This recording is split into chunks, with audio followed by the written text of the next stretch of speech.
perkara naziran atau inspektorat.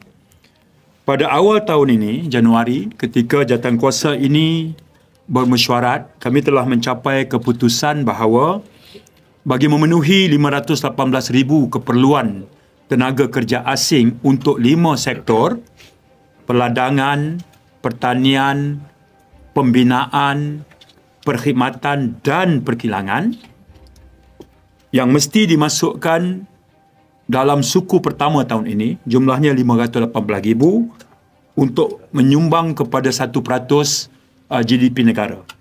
Latar belakangnya kerana kita baru saja pulih daripada COVID dan merancakkan ekonomi adalah keutamaan. Jawatankuasa ini pada ketika itu telah bersetuju untuk melaksanakan 2 perkara. Pertama, pelan kelonggaran.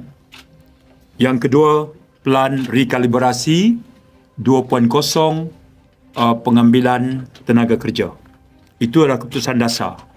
Kenapa pelan kelonggaran pada waktu itu? Kerana dan pelan kelonggaran bermaksud semua permohonan untuk mendapatkan pekerja asing kita permudahkan, di mana syarat-syarat kelulusan kuota seperti amalan terdahulu kita ketepikan buat sementara, tapi kita tak kompromis dari segi kepatuhan. Kita cadangkan supaya dilakukan naziran ataupun inspektorat. Itu keputusannya. Hari ini, mesyuarat hari ini telah dibentangkan hasil laporan naziran atau inspektorat itu. Okey. Yang dilakukan terhadap majikan. Ya, ketika permohonan majikan untuk mendapat kuota telah kita permudahkan, apakah majikan memberikan kepatuhan terhadap syarat-syarat dan undang-undang yang diguna pakai terkait dengan tempat tinggal, masa bekerja, gaji dan sebagainya oleh agensi kawal selia. Dan kita dapati bahawa tahap kepatuhan majikan itu masih belum memuaskan. Ya, masih belum memuaskan. Kita berikan 3 kategori.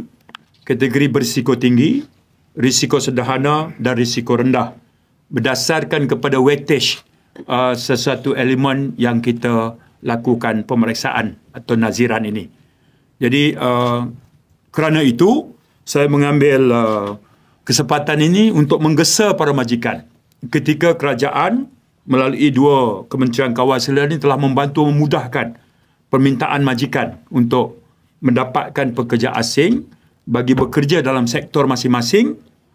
Aspek kepatuhan itu mestilah dipatuhi. Kegagalan berbuat demikian, agensi kawal selia akan terus melaksanakan langkah berikutnya. Seumpama melakukan penyiasatan di bawah, dan kalau ianya berkaitan pelanggaran seksyen dan undang-undang tertentu, dia boleh membawa kepada kertas siasatan dibuka dan berakhir di mahkamah.